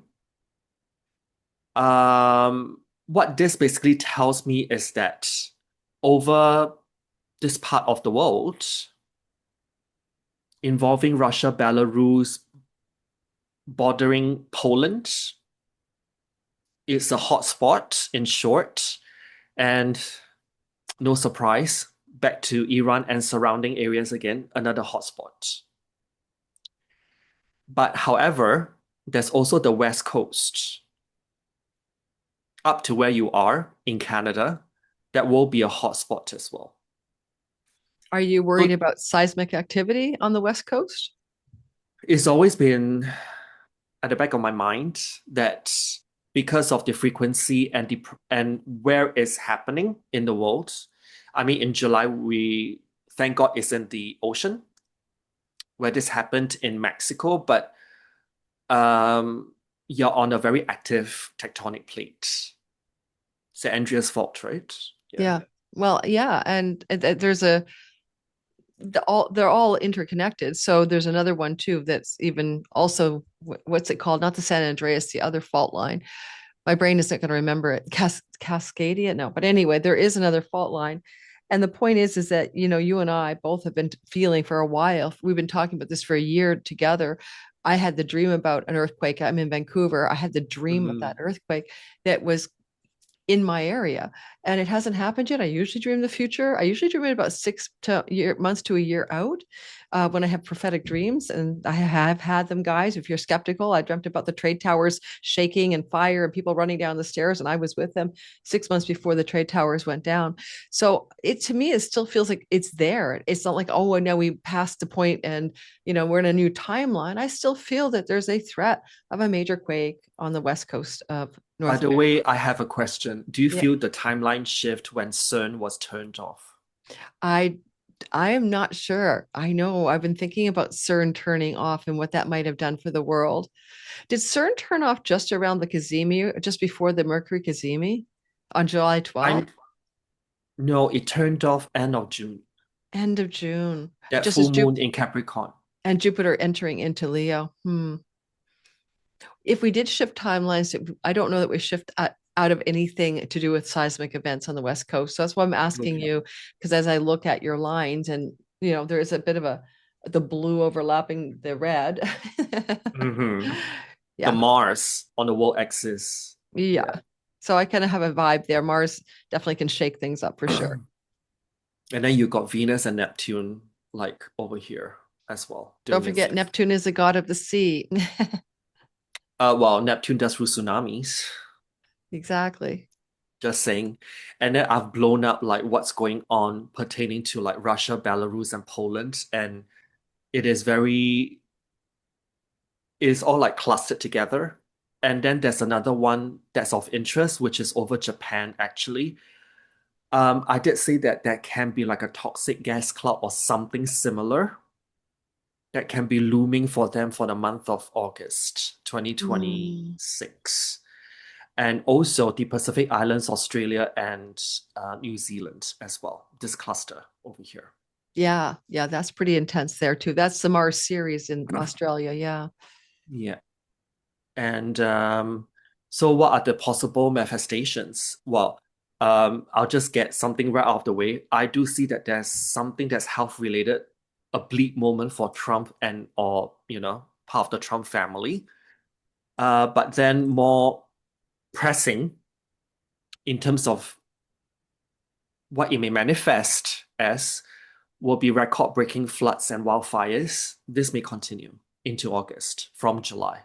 And Donnie, record-breaking floods because the Isis asteroid is hugely involved in this August eclipse and the sky. And she literally is the like she's connected to the fertility of the Nile River Valley and the Lionsgate portal and the geological rise of Sirius. But it is a time in which there's historically she's a part of that fertility flooding story, right?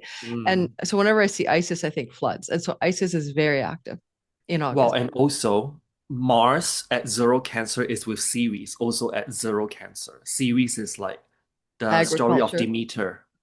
Oh yeah, rescuing her daughter from the underworld, and also just agriculture, things that are the flourishing growth of the earth that we And how harvest, much grief that she's giving out, because of that. and her grieving, yes, over her abducted daughter.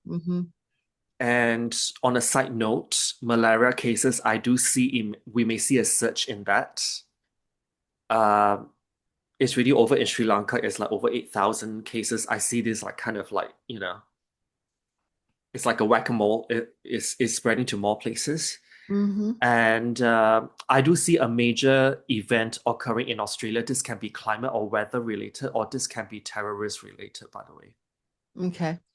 Because Mars, it does have several meanings. Okay. Yep.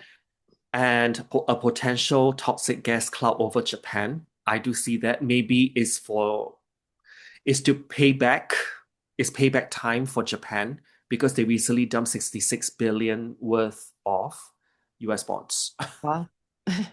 So this can be like a payback thing. I'm just saying. And the popular online theory that says Earth will lose gravity for 7 seconds, yeah, I'm sure that it will come back into popularity in and virality as well.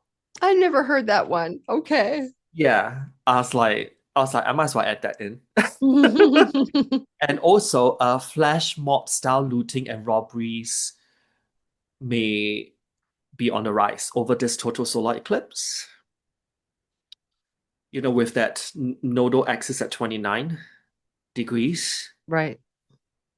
But with Pluto going out of bounds, and Pluto does rule influencers, um, and the eclipse is in a sign of Leo, which can be creators. So if you're against a certain part of the world, such as, the blue and white state, you may get adios, so to speak.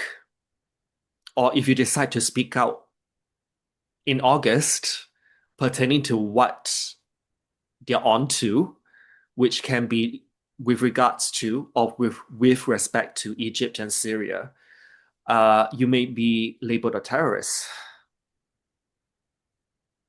So do look out for that. Mm-hmm. Be careful what you say. Maybe you need to use euphemisms and talk around the bush. Um, and this may be a month in which the world finally stand up if they decide to even remotely consider dropping nukes. Who's going to drop those nukes? There will be discussions between the blue and white state and the US because right now it's only the Senate that's left to approve the merging between sharing of intel and, militarily merge between Yeah. these two places. It's Yeah. very concerning because, we're going through a time in which we're kind of overlapping planetary positions that connect us to Nagasaki and Hiroshima. So this is like a time historically where we're reverbing a little bit with that era.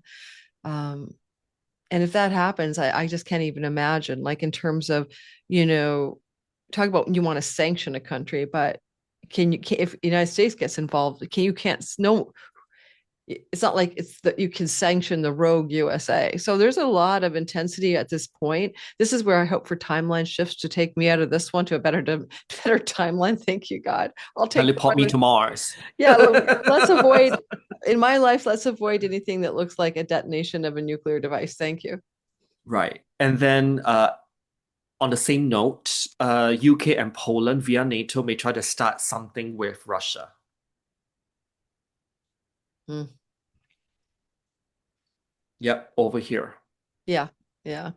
So multi-front, guys, multi-front. Well, yeah, and Zelensky getting all in on on the Iran thing all of a sudden, it's almost like what backroom deal happened there, quid pro Right. quo.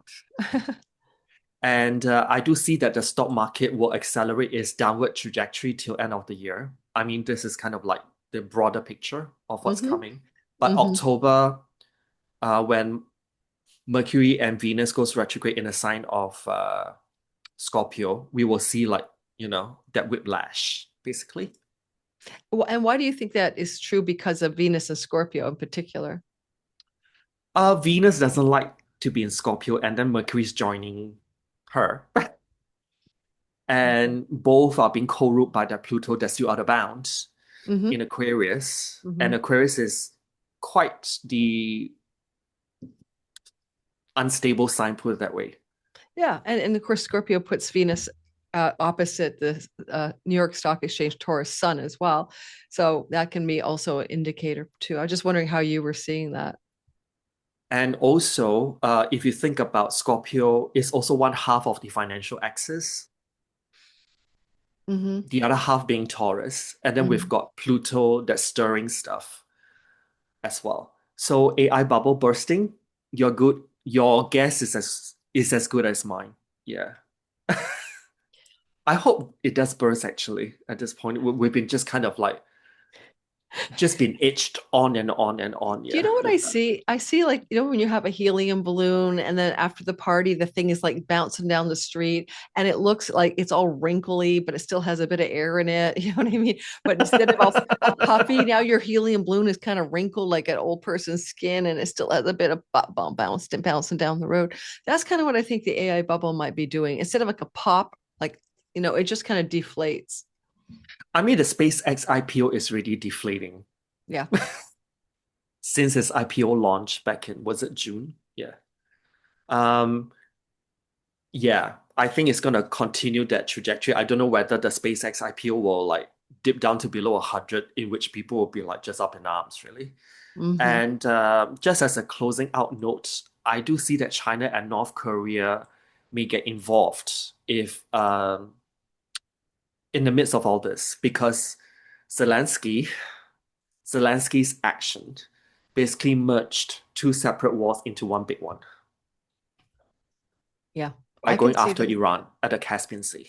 Yeah. Yeah, I can see absolutely that So involvement it's of like both one whole sides. big, pardon me for saying this, clusterfuck. Yeah, Hmm. yeah, of it all. So now let's skip and move forward to a partial lunar eclipse. I'll be holding, well, me and my fellow mystery school classmates are coming together to chant a mantra actually over this one. Oh, how lovely. How lovely. Well, that sounds really cool. It's because this particular partial lunar eclipse will be on fixed star Fomalhaut, which directly correlates with Archangel Gabriel. So hopefully we have the Archangel Gabriel, Is this is anointment. this is this mystery school group of yours like part of a paid Patreon community or something? Oh no, I mean we all actually physically went to mystery school. Yeah. Oh, that's so wonderful. Oh my God. Okay. I thought it was, We well, sat in class together for 3 weeks I for love each that. level. Yeah. Okay. Thank you for that. It's a really great idea. Maybe I'll pull something off on an event for that because yes, I know I have my Jupiter on Fomalhaut, but thank you for reminding us of the power of that star. Yeah. If you want the mantra, it's actually a pretty common one. It's Gayatri mantra. Oh yes, I know the mantra. Yeah. Like I don't know if Yeah. I can do it, but I know it. Oh no, just play that in the background and you just hum along with it. I think Mhm. it's the vibration that will help to bring the vibration up Yeah, and as the it's five. It collective. is, and by people listening, 5 degrees. Is that 5 degrees ish of Pisces? This eclipse, Four-ish. Yeah. four-ish. Yeah, I rounded it Yeah. up. I think it's four, and then it's 58 minutes, isn't it? So yeah, 454 actually. 54. Yeah. Yeah. Okay. Yeah. So, this partial lunar eclipse is part of a lunar Saros cycle that's called LS138. And I know it's a lot of words, but basically, there's hope in all of this because of that connection, particularly for this one that's on the fixed star Fomalhaut, less than a degree orb. Mhm. And it resonates with Archangel Gabriel's rays. I've been looking forward to this for like all year long, really. Wonderful. And um, it's a time for release because it's a lunar eclipse. Also, I will go on and say that if you have an altar that you want to set at home, go ahead and set it and set your intention for it as well. Hmm. Yeah. I just want to say that this partial lunar eclipse isn't the most pleasant because it does contain um, a T square, which is an opposition and, two sets of squares. And it does include Mercury in Virgo, squaring Uranus in Gemini into the mix, together Mhm. with the sun and moon to form that T square. So things can be, now that I think about it, people may experience not only a release, but also a timeline shift, but in a good way I under like this that. eclipse. I Under love, this eclipse. yeah, I love this one so much too, though. Just the feeling of that star has such a a deep spiritual quality, a deep mystical quality, and the archangel activation of Gabriel there as well. I mean, it is a bit of ray of I don't know, spiritual oasis Mm, in the whole there of is. August. Yeah. But then if I were to think about the lunar Saros series that this particular partial lunar eclipse belongs to, it can be a bit insidious and also like things can be a bit hidden as well. Because this is born out of an earthy North Node Taurus eclipse. Hmm. This started back in the, was it the mid 1700s, actually? And from 1900 to 2100, this eclipse belongs to this family, with one happening back in 2008, of course. Mm-hmm. In 1990. But then this particular lunar Saros cycle will finish at 2982. God knows how many times I'll be reincarnated. Hopefully not here. I'll meet you on another planet next time around. Yeah. You know what though? If you think of Jupiter ruling the eclipse and he's in Leo, and you just count the houses around, right? That means there's 8 houses from Jupiter, and Right. you're right back in the deepest occult mystery energy again, and also eighth house energy is spiritual moksha liberation as well. It's one of the moksha houses, so there's something Mm. about this. You can take this baby and you can use it. Like you can use this energy if you want to consciously choose to do so at a deeper layer of the story than just the world events. Yeah, I'll be playing that mantra that I mentioned, Gayatri mantra, Exactly. on Just like you repeat for said. like, Yeah. I think for like 11 minutes and 11 seconds. So, Perfect. yeah, for that. So me and my mystery school classmates, yeah, we'll be doing that on that day. Yeah. And we, well, talk about the Sabian symbol at 5 Pisces. It does represent a church bazaar. Mm-hmm. So if that doesn't tell you something, I don't know what does. Like going back to church, but this time you're like, shopping around. Church bazaars are fun. Actually, they're quite fun. I've been to a few. But on the international stage pertaining to food supplies, security, and the supply chain inflation, talk about information, media, and public trust, it's still kind of wickety whack. But then we can find salvage in our own, I would say, golden bubble. Mm, Yeah. Um, I hope this one gets more pleasant. But having that Mercury and Uranus square configured into the sun and moon, that's the one I'm kind of unsure of because things can be a bit stop and go.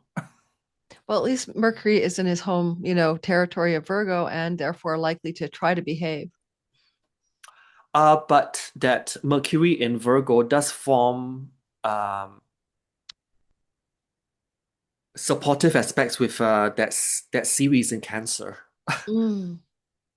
So it does feel like a very warm hug. Mm-hmm. Pumpkin spice latte, anyone? Yeah. It's Mm. almost that feeling. Uh, so with that total solar eclipse, it's like messy. But then this eclipse is like kind of we can wheel in a little bit, but we have free will. Right.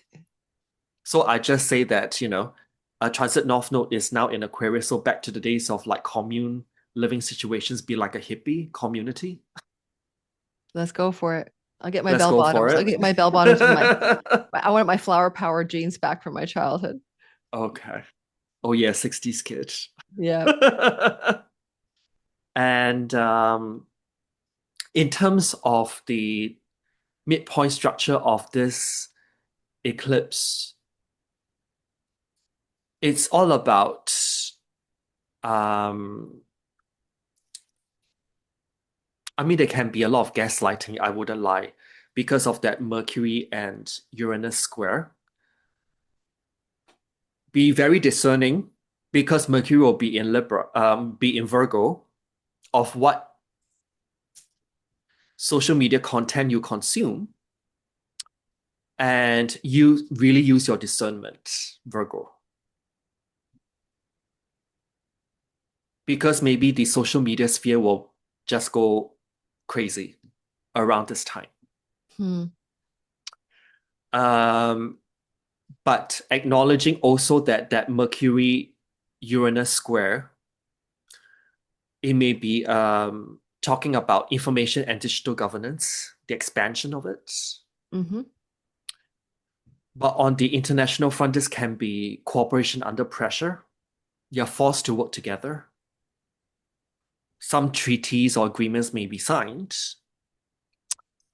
And then economic resilience and supply chain adaptation is of foremost importance. Yeah. So there may be a lot of like contrasting,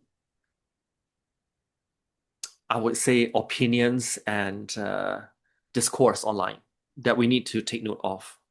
If you need to tune out the noise, you can always go back into your golden bubble, like a church bazaar. Well, and maybe not just to escape, but actually to transmute the energy that the world has. I mean, we have power here as beings that are beyond the muggles. We are not all. None of us are muggles. We're all magicians, and there's no reason why we can't use that energy of conscious intention, prayer, community to shift things for people around us in the world at large. There are studies that show that when Maharishi Mahesh Yogi was doing transcendental meditation groups, they started to notice that when there was large meditation groups gathering together in the local environment, there was a decrease of violence and crime. So, Wow. Okay. Yeah. So this is what it can be. Okay. mm-hmm. So now let's look at the astrocartography. Um, this time I've only got two colors for my boxes, one in magenta, one in blue. And something concerning did creep up for me. And those will be the places where the two boxes intersect each other. And we've got one, two, three, four. One of them being Hawaii. Hmm. Okay. And the other one being South America. And this is right across Venezuela and Colombia. So, whatever I mentioned earlier pertaining to whatever that happened to Venezuela in January 2026, under this eclipse influence, it may just skip over to Colombia in Mm-hmm. this case. And also, we've got the usual suspect, you know. Um, this time, the energy is the most felt close to Libya, Chad, Egypt, and Sudan. So that part of Africa, very close to actually where Cyprus is. So I may actually go on to say that under this eclipse influence, I'm still getting that the blue and white state may go to attack Egypt. The last one more of Syria, but this one is Egypt because it's bang over it, Yeah. energetically speaking. Yeah. I have a feeling about that just based on the asteroids, the Egyptian asteroids populating the sky this month, August. And under this eclipse influence as well, because of that Mercury Uranus square, and Mercury does rule part of the weather in terms of its symbology. I do see that those places in which is heightened energetically via the astrocartography, that weather patterns or climate patterns may go full blast because of that square to Uranus. So heavy winds. We're still in most places it'll be summer, so the heat may actually hit them hard. People may run for cover. So Yeah, but also, the eclipse has at least like lunar eclipses tend to be very active the first 90 days post eclipse. And we're going to head into, we have super El Nino, and we're going to Mm. have like weather, hurricane weather in North America. Like to me, especially in Pisces, of course, we're talking about waterborne, water climate stories. I don't hurricanes stir the water, right? Stir up a bunch of water. So yeah, there's all of that. Like I never look at those eclipses, especially lunar, like they tend to dribble on for 3 months and show you their hand, like a poker hand. This is what I got. So I kind of feel like, oh yeah, there's going to be some significant water weather events as well. Just not even thinking about which region it's in, just water weather events. And because this partial lunar eclipse is tacked onto the total solar eclipse that happened 2 weeks prior, so the energy is still lingering or is Exactly. working synergistically. Yep. Yeah. And okay, my last slide. And yeah, this basically compounds the fact that malaria cases may actually surge. This is what I talked about in the previous one. And then, okay, this one. There may be like a rude awakening for the public pertaining to the UK's latest Prime Minister, that he is actually worse than Starmer. And this is something that I have posted on Substack. This is my handle. And under this eclipse, partial lunar eclipse influence, there may be a muy escándalo moment that there may be something resurfacing that's compromising that is between him and another man. Mm. Um, yeah, this is what we're dealing with. By the way, Kash Patel, he does have a lot of oppositions in the early degrees of Pisces and Virgo. I do see him getting fired or gone under this eclipse influence. Yeah, I mean, I can see that too. Just 100 ways for that story to kind of go in that I mean, direction. he can jolly well go back to his what country sensation of a girlfriend, country music sensation of a girlfriend. Sorry. Yeah. Well, I would be worried about Kash Patel being more than fired myself. Basically, he is a holder of knowledge that could be damaging to the FBI and the administration. So, he could have an untimely case of food poisoning or something that really went south. Okay. But on the other hand, I do see Marie Le Pen. She may be on her way to become France's first female president because she does have a lot of supportive aspects to this eclipse and then the one 6 months later in early Virgo as well. Ah, she's still there, eh? Okay, good. Good. Good. See what happened. She's on the trajectory to actually become France's first female president Okay. coming up. Of course, this eclipse is opposing Mercury in Virgo.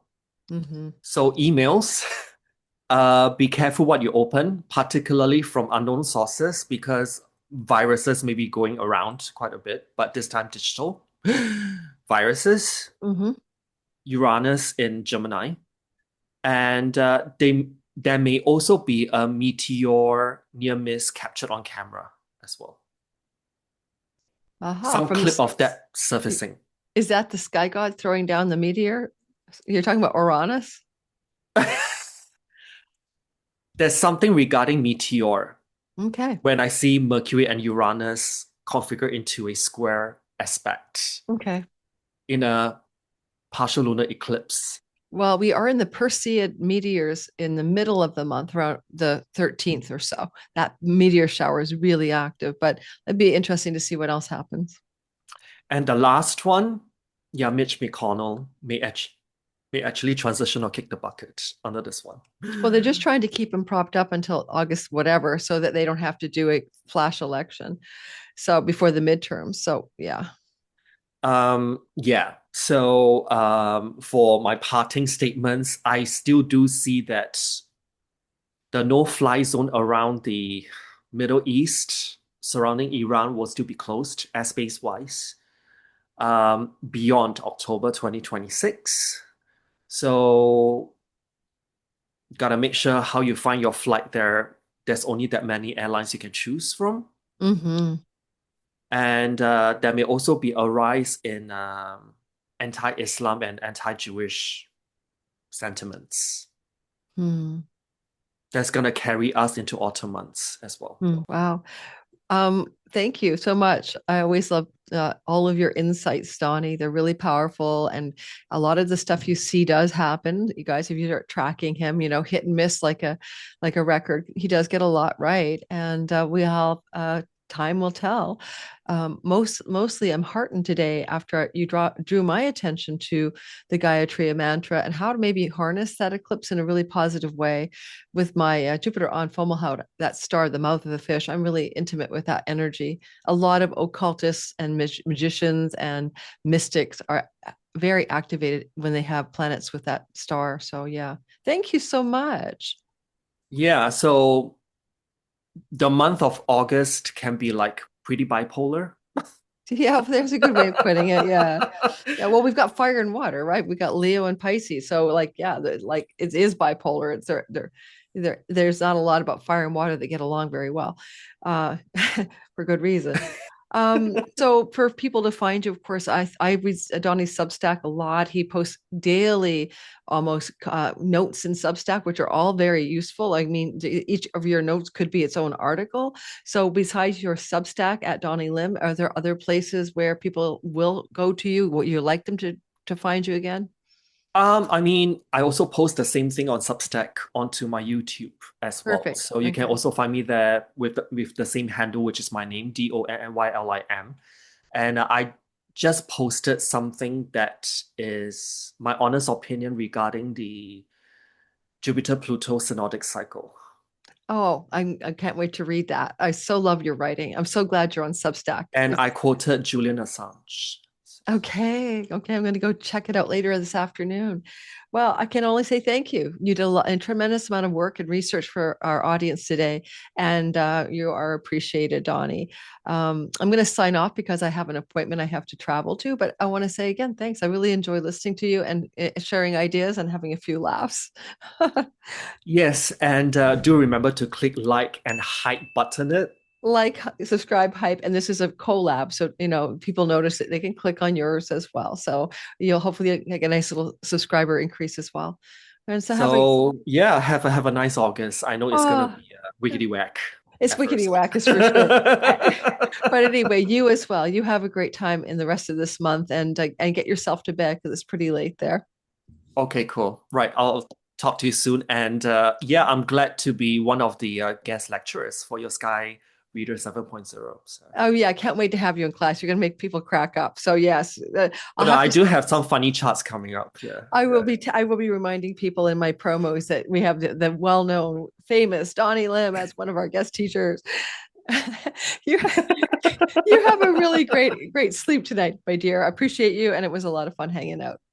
All right, ciao for now. You too. Ciao for now. Bye bye. Bye. Every year I teach Sky Reader in the fall. It's always in September. It's usually 6 weeks long, and this time we're going for 7. We're taking it a little slower, giving you a very kind of leg up first week, which we take the pieces of the sky and teach you to read them in a very constructive and well-paced manner. This is my favorite class to teach. When I teach Sky Reader, I always feel so excited because you have learned to read your own sky. You now know what your chart is all about, and you know how to read the basic language of astrology for your friends, family, and your children, whoever you want to share it with. No, we're not professionally certifying you. At Lunatic Astrology, I'm your teacher, Lori Lothian. We're teaching you to fish so that when you listen to me on YouTube and you're getting all of that guidance, maybe you can also get your own. We don't want to move against the sky. We want to move with the sky. We want to move in the area of our lives that brings us flow and ease because the sky supports that.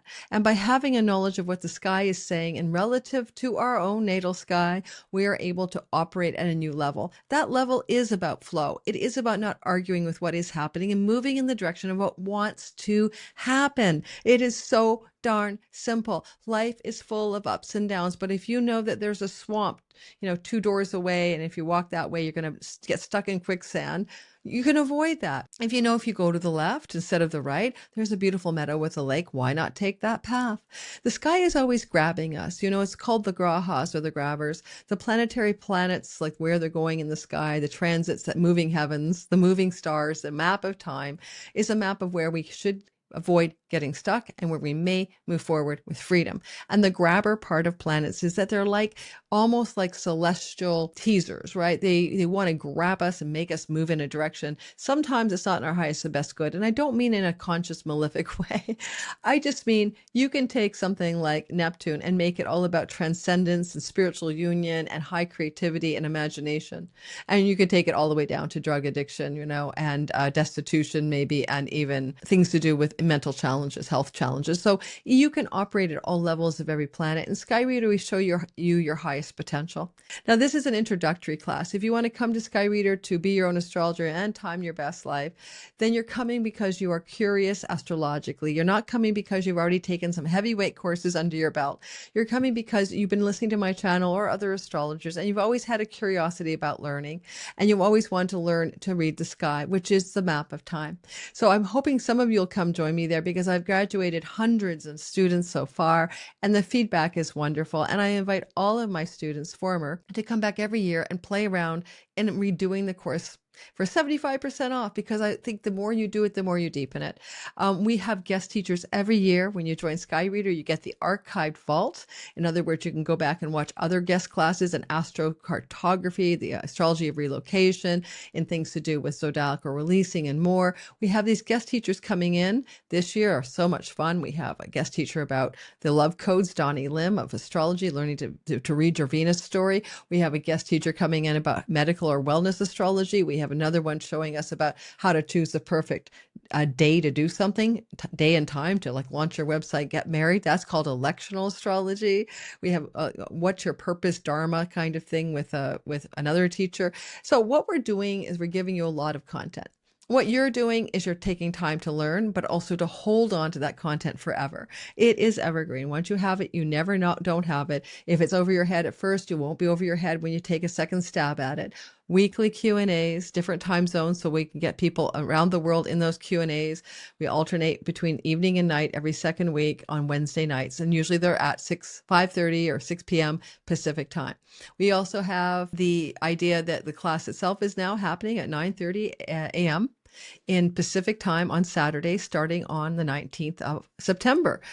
So that's wonderful. We have a Facebook group and a Discord group that we have moderators running, where you can meet other people who are learning astrology, share your notes, and get to meet some new astrologically curious friends. Who knows, you might meet your soulmate there. And we're also taking you through a journey that is sequential, from learning to read the sky to being able to use two very profound timing tools to help you understand your reality and begin to move forward with ease and grace. The feedback from Sky Reader year after year has been phenomenal, and every time I teach it, I learn to make it more simple, more well-paced, and more easy for you to grasp. So I'm in 7 years of doing this. I think I'm getting it down finally to a fine art, thanks to you guys. I'm going to show you the website just so you see what it looks like. I'm now moving most of my content to LoriLothian.com. It used to be somewhere else at Padaya. If you're there already, nothing is taken away from you. At this point, though, I'll show you the new website so you can take a gander at what the sky looks like over there, what my site looks like. And I hope to see some of you in class. I always say this, and I'm not making this up. You might probably think, oh, that's a sales pitch. Oh, I might not teach this next year. That's not true. I always wonder if I'm just going to retire and start to write books. And my agent wants me to write a book. And so I have a lot on my plate to get done in this life. Legacy is to leave a book behind. So for me, when I say I may not teach this next year, Lori may not teach this next year. Okay. All right. So this is the website, LoriLothian.com. If you go /sky-reader, you'll be at the introduction to the course and the enrollment page. We're on a discount code right now until the end of July. Well, it's not a code, it's just a discount. There's 40% off the full price. And then in August, depending on when you hear this, there'll be another lower price, not as discounted as July's early enrollment price, but by September, it will go to full price. So make sure that you get in this class with a discount if that's something you're looking for. So you can see this beautiful website was created by my team. I think it's gorgeous. Learn to read your sky. And then there's a preview of what we have going on. So when you get into the course backdrop and you're there, you're going to have like stuff already waiting for you, a little tutorial on how to cast your chart in whole sign houses, free minis of the 12 houses PDF. And I have what I call your Astro Toolkit. I'm always adding more stuff to that toolkit. You don't need a professional software. You can use Astrocom, astro-seek.com. Time passages, these are free softwares. This is not requiring you to purchase professional software in order to learn in my course. And you'll see that we have the toolkit here. These are elements that go in, how to cast your chart in whole sign houses. These are already in the back end of the program. Your cheat sheet pack, 12 signs, 12 houses guide. This is just learning tools. This is all going to help you learn. For most classes, I'll be putting together a handbook to help guide you through each class, which is new this year, kind of a prompts, a questions, things to fill out so that you can use it as a kind of self-study tool. Just print it out on a PDF on a computer. I'll aim to keep it black and white, of course, so you don't have to worry about color. And then we see that the Astrology 101 is we set you up really slowly. I call it the slow start, where we're really going to build the basic building blocks together so that when you come off of week one, you are like someone who went to kindergarten to learn the alphabet. You're going to have the basics in your toolkit, in your understanding already. And then we talk about the various parts of the sky, the big four, the 12 houses, dignity matters. Planets have dignity. You want to understand that. Otherwise, there's nothing you're going to understand without that. Dignity matters. We're also using whole sign houses, and this is ancient Hellenistic astrology. The focus will not be on the outer planets because we can't use them as time lords. And so it's not that there's anything wrong with the outer planets, but they're not good for timing your best life. Unless you want to live 248 years, says Pluto, 164 years, says Neptune, or 84 years, says Uranus. They're not the most timely tools, right? Solar returns is one of the things we do, and we learn about the perfection ages. Now, you may think I know all about my solar return and my perfection age. I don't think you do. I embed in some advanced tools there for you that you won't probably find anywhere else after like 8 years and thousands of clients, nonstop teaching and seeing real clients in the trenches. I have figured a few things out, and I always like to share what I figured out with you guys so that you can also use those tools the way I do. There's always bonus content here.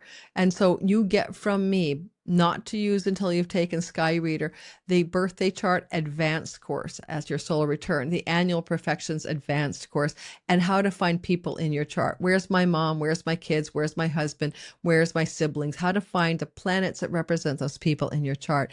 That is also a part of a course that I've taught that I give you as a part of your bonus toolkit. Okay, so I hope you guys will go over. I hope you'll have fun if you come to study with me. I would love to see you there. When I talk about teaching, without a doubt, it is my favorite thing to do. It gives me a joy, actually. I remember years ago, I went to see a psychic reader in Coquitlam, Canada. That's outside of Vancouver. She looked at me as I walked in the room. This is like 15 years ago. And she said, "Teacher, teacher, teacher, you are a teacher." At the time, I was a magazine editor and a writer, and I had no idea what she was talking about. And look at her today.